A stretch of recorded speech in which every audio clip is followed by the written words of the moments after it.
With one on the left, do you see a caravan of potential criminals trying to enter the United States and take our jobs and governmental services? And with the one on the right, do you see children and families in need of asylum from oppression in their country?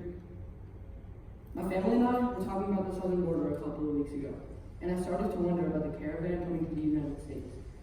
I began researching about the tens of thousands of Mexicans coming up to the southern border. But at one point, I had to pause. I had come across two images that made me stop dead in my tracks.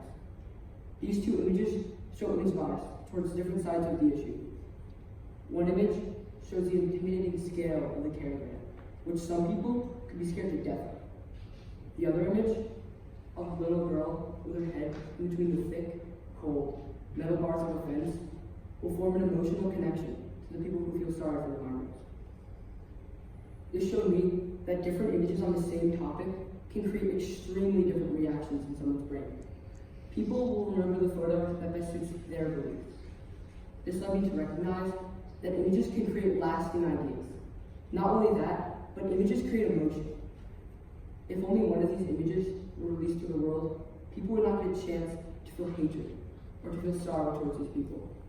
They would only be able to feel what the photographer put out. Images are complete lies. Perceptions of the world are drastically changed by images that are excessively biased and extremely manipulative. Images can create entire belief systems, change entire perceptions of the world, yet they are often used to aid someone else's opinion and make you believe the same thing they do. Every day, images are released on war, politics, and, well, cats. So many cats. And they're all skewed to the photographer's view, making these demons look like angels. When photography was invented, it was a way to show the world in an objective point of view, because film cameras were always supposed to show the truths of the world. Despite this, over the past century, it has become easier and easier to edit images, to make it the way the photographer sees it. Just look at literally all of social media. Most, if not all, Instagrammers have used a filter on their photo, making themselves look better, or the places they are look better, even if they're in the lens. I am a photographer, and more than half of my photography process is editing. All of my photos have a filter applied, and they've become pretty popular. However, without editing my images, I would not have gotten as far as I have. Without an edit, an image looks fine. But with an edit, I can show what I see when I'm behind the camera at a location.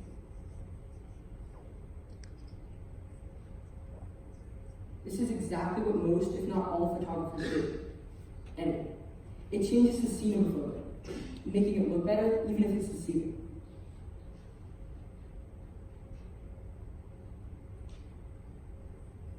But there's a point where editing goes too far, to the point where it is abused, more than you could even imagine. People censor, over-edit, and Photoshop their images. A severe example of this happened after the Parkland shooting. Emma Gonzalez, a survivor of the shooting, had an image of her Photoshop of her ripping up a gun target poster into her ripping up the Constitution. People believe this story even though it was a complete lie. This shows that people's perceptions of the world are easily changed by images, and that photographers can deceive its viewers through editing. On the other hand, images that are not even edited are biased. The photographer only shows what they want the world to see, and their views.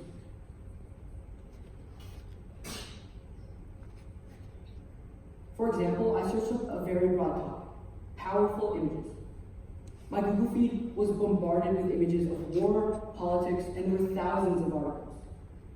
Yet, all of these articles were biased. Some of them were so opinionated, I had to ask, what led you to have all of the most powerful images be frames from the Spider-Man movie? One of the captions for the photos was, "Oh my gosh, Tom Holland is so hot." Yeah, I know these people weren't serious about what they were doing, but there are serious articles, or images that show that started protests and movements that are complete lies.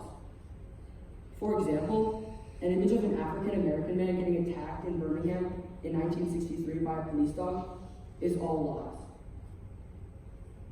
The policeman was actually trying to pull back the dog after the black man ran into him.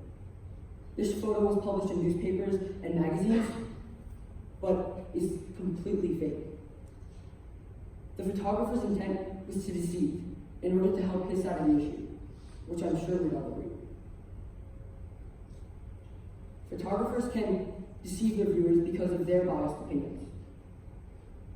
Perceptions of the world are changed by an unimaginable number of factors, and images are a huge one. Without images of the African American man getting attacked in Birmingham, protests wouldn't have started. Without images of the world and people's opinions, nothing would be pushing us to change our decisions and our views. Without images of cats, there'd be nothing to laugh at and make fun of. Photography is a way for people to express their views and opinions.